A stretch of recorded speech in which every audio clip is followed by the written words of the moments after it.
use the next 15 to discuss Assin. Have you been to Assin yet, or you'll be going? Not yet. I was out of town. I'm likely to hit there this week. Okay. Because I need to go and I've seen provide both some John moral Dramani support to our Mahama, candidate. the leadership of the NDC, and I've seen also for the NPP as well. I've Yes. seen Wontumi, a number of them. What's the message to the constituents of Assin North? You see, it's clear that the work that the government has done across the various constituencies in Ghana ought to continue. We know the issues that we're having in Parliament with respect to our numbers, which unfortunately has cost us a lot, including breach of laws that Parliament itself has passed. If you have a Public Financial Management Act that makes it mandatory for you to pass your budget, your appropriation, and all tax revenues that would help in implementing the budget by a certain date, and Parliament blatantly violates that law because of the numbers that you have in Parliament, then it's important that you let the people of Ghana know that, look, this situation that we find ourselves in is not auguring well for smooth governance of our country. And so it's important that we support the government to enable the government deliver on the mandate that we've given him. And so the vote in Assin North has to go to the MPP candidate so that he can come and support the work that the government is doing. Employing goods and services for the people of Ghana, development. I see on social media the various development projects that is going on in Assin North. I can attest for some in my constituency. Fiankwanta redevelopment is actively ongoing. Okay, and several others that are cut, road construction all over the place. And so it's important that they return the NPP parliamentary candidate to Parliament so that he can come and continue the work that he's doing. In any event, this gentleman who is taking, I don't know, the NDC is abusing him, and he is willingly, the Jechikwesi man, the parliamentary candidate. He is willingly participating in that abuse. He's been abused. Of course. I'm clear in my mind that he is headed for jail based on Adamu Sakande's precedent that was set, that if you make a declaration which tends to be false, you've committed a crime. I believe it's section 180 of the Criminal Offences Act. That's a criminal trial. Of course, and you'll be incarcerated. And I expect that he'll go to jail because there should be an established principle that if there was intent. So of course, but of course, at the time that you were signing, you didn't have the mens rea. At the time that you deposed to the statutory declaration saying that you owed no allegiance to any other country, and I hear some argument to the effect that the man had tendered his application to the Canadian authorities. Really, and that is exculpatory. Are we serious? You apply for admission to University of Ghana, Roland, you have applied for admission to University of Ghana. You haven't gotten admission. You say you started lectures because you have applied. Where is that ever said? The applications to universities that are made in lieu of awaiting results. I'm saying that can you begin lectures without an admission letter? Can you start work at TV3 when you haven't been engaged formally through a letter, albeit the fact that you have applied for employment? What are we talking about? There was a formal engagement. Which formal engagement? The law is which clear. Is the process look. At the time. So you apply for a Ghanaian passport and you say you are going to Togo with a paper because I have a photocopy. I'm coming. I have a photocopy of my application form. An electoral process was undertaken. So I'm coming. You have applied for Ghanaian passport. You go to Togo border with your application, photocopy of application. I've applied for passport, so that gives me a right to travel because I've expressed an intent to acquire a passport. So what kind of joke is this? What kind of joke is this? The law is clear that it is upon the issuance of your renunciation certificate. That's when your citizenship ceases. Did he have it at the time that he was applying to contest for the parliamentary seat? Yet you have lawyers speak to matters as if to say it's some kind of joke. As far as I'm concerned, he's going to jail. The judges told you that. I'm saying, or you are looking at I the said, facts of the did case. you hear what I said? As far as I I am concerned, I studied some law too. Of course, he's presumed innocent until guilty. But as far as I'm concerned, that's why I referred to you with the Abu Sekande precedent. It's clear. This is not the first time. It's happened in this country, Boku Central. The gentleman, in fact, I used to drink beer with him at Linko in Sakumono.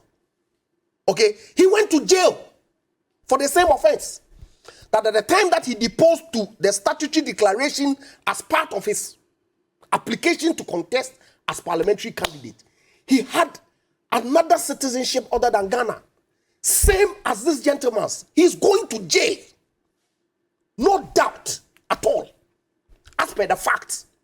So, well, he can allow himself to be used. But he's going to lose the election. Okay. Why? You think the people of Assin North don't have what you call it, the facts available to them? Mr. Mensah, you made a point that development needs to return comprehensively to the constituency, and that's why the MPP candidate needs to be elected. Does it mean that if a candidate ultimately is not from the MPP, gets elected to be MP, the comprehensive and the intensity of development is low? Roland, all the things that are happening there, why?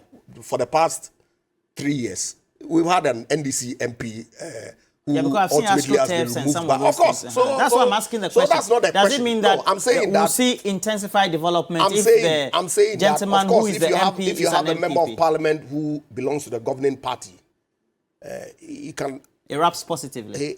He can advocate, he can articulate the issues to key government officials better than if you're in opposition. It's a matter of fact. Okay, even though during the NDC primaries, it was clear that development was in fact going across Ghana, regardless of whether the MP is in government or not. Dofia Mapo and Sam George and all of them, my good friends, were all touting the good work that His Excellency Nana Addo Dankwa government is doing in their various constituencies. So yes, that's really what it is. Ediji, please wrap up for me. You have the next 5 minutes. Very well, thank you. So first of all, I feel so sad this morning that a colleague lawyer and a senior as that, in the most reckless manner. He said looking at the facts. Please, in the most reckless manner. He didn't say he spoke to the judge. Listen. In the most reckless manner, sit on national television and declare until a few months ago his colleague in parliament as jail-bound. It's the most reckless that I've seen. As we speak, you commenced a prosecution since January 2022. After 8 months, you are still on your first prosecution witness, who is still under cross-examination. And you've already come to the conclusion that the person is jail-bound. What facts are you talking about? Ordinarily, if you had spoken as a full soldier, I would have applauded you because you do not have the benefit of the skill set as a lawyer. But you are a very senior lawyer. What were the facts against Adamu Dramani Sakande? Secondly, when he was MP, when he took the oath of office as a member of parliament, he had 3 nationalities. The Burkina Faso passport, he said he was born in Burkina Faso. The UK passport, he said he was born in Burkina Faso. The Ghanaian passport, he said he was born in Boku. One person. And you then compare that to Jechikwese. You see? Please, when you were talking, I heard the things you were saying. I just kept quiet. I could have interjected. But I have to respond. No. Exercise, control yourself. Control yourself. You've attacked my credentials as a lawyer. You see, and we'll deal with it. You see, a witness was called from Ghana Immigration who came and testified in court against Adamu Dramani Sakande with his 3 passports, all in use, when he was still a member of parliament. How do you compare that to Jechikwese? What I'm comfortable with is that the judge who is presiding is not called Ejapa. If the judge is called Ejapa, then it would have been clear that we are not doing law in Ghana. You're saying that he seemed to know the outcome? No. Oh, what he had done this morning is not law. It's sentiments. what they have done is basically to pour out sentiments. What is not in doubt is J.G. Kwesi is going to be returned as the member of parliament. And you, Ejapa, will have the benefit of sitting with him in your committee meetings. J.G. has nothing to do with prison. In any case, even the man you people hallowed, the person you call the doyen, he died in prison. The person. So going to prison, Ejapa, and if you're a politician, one of the last things you should be doing is to be glorifying your colleague politician going to prison. If you're a serious politician, please, calm down. When you are talking, I listen to you. Look, you know who will go to prison? Look, in the U.S., Donald Trump had this lawyer called Michael Cohen. Michael used to tell Hillary that Hillary will go to prison. Within 2 years of making that statement, he was in prison. Hillary is still at home. Ejapa, has history not taught you to be humble? You sit on national television and say that your colleague MP until recently is going to prison. The last time I checked, our criminal standard is proved beyond reasonable doubt. What happened in the Supreme Court was a civil matter. You know, sure. Sharp difference. And that is why I felt so. I mean, the level of recklessness, I won't even do this. I won't have the courage. You won't do what? To sit on national television and say a colleague MP until recently will go to prison. Ejapa, do you know what tomorrow holds for you? And I was expecting that... He says based on the facts. Look, with the benefit of time and age, we should be saying this. Then Ejapa will tap me and say, Eduje, calm down. Tomorrow is pregnant. Calm down. Should I tap you? This morning, I don't know what happened. Let us not... Yes, in wrapping up. Look, I've spent some, days in Assin North.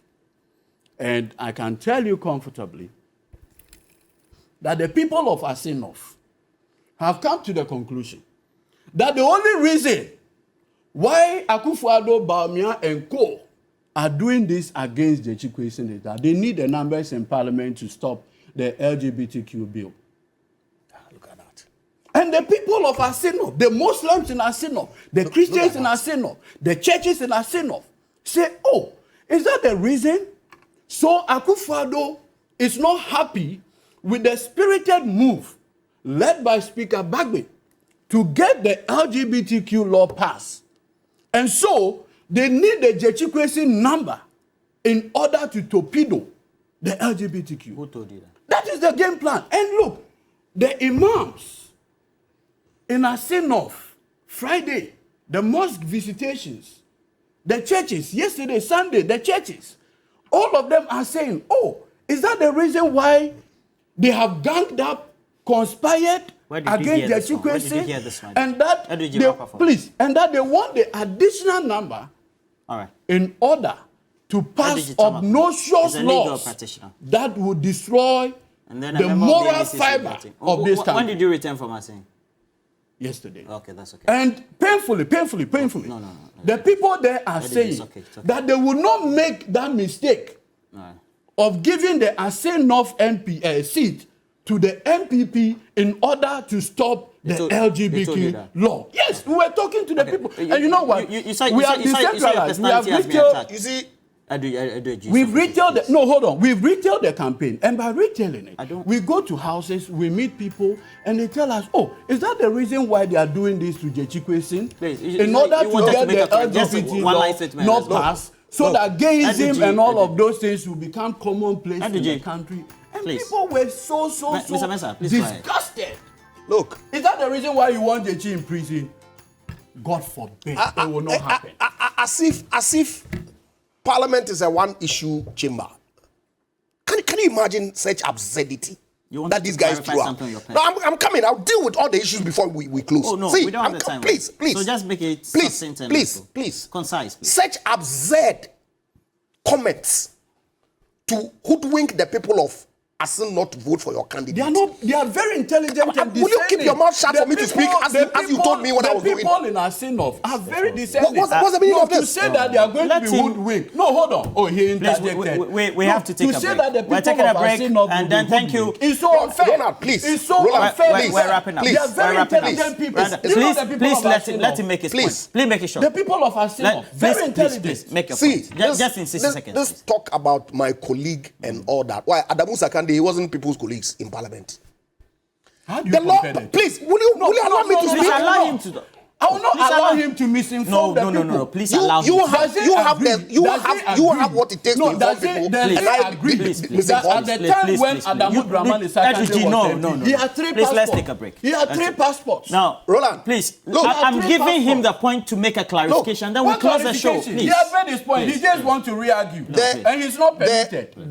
The question. You don't decide and consider. No. We should. No, please. You want him to misinform the question that the court is being invited to determine is whether at the time that the gentleman filed to contest the election, he was qualified to do so or not. And you know the outcome now. But he himself says. That is a criminal. That's not the question. In the criminal trial, has the question been said? No. You see, don't allow him to poison the minds of people. No. And that's Are you the one who makes that determination? Please. That's exactly what Let him make his point. No. Eduji, why are you doing this? Please go ahead. And poison the people's minds against the chief question, which is unfair. The question that he's standing trial for is perjury. Yes. And some breach of electoral laws. Yes, please. Okay. When did he commit the perjury? Do you know why the EC is not the complainant? Hold on. If you say I perjure, did he? Then the perjury should Sumaila Babel, who lodged the complaint against Adamu Sakanda? Secretary for Central Region. He's the Sumaila Babel. He's the one in the witness box. Who filed a complaint against Andrew Adamu Sakanda in 2009, I believe. He was the EC. Such mischief, and you sit here and pontificate The man had 3 and question people's credentials. I never do any such thing to you. Call your competences as a lawyer in question. I never do it. But you guys often do that. And the earlier you desist from it, the better. No. But see, hold on. I'm closing my time. I said right from the very beginning on set that based on the facts, yes, as I know it. That, yes. Please. Okay. You didn't say you spoke to him because I asked you that. So what's the meaning of all this? I didn't say he said he spoke to What is the meaning of all this? He's not the presiding. But of course, I know that if I was the presiding judge, because I wouldn't be basically what he here. has done this morning is to misstate and restate and All right, that'll be it for now. Andre Japamesa, thank you very much. Not when I'm on. Eduji Tamaklo, thank you very much. We're taking a break. You know the Black Stars had a nice match. Well, for all those who are Malagasis, they should be happy that they were able to draw with the Black Stars, but not the ordinary Ghanaian football fan. We want to go for a break. When we come back, we'll be discussing all that, but just keep watching right here on TV3. We're taking a break. We'll be right back.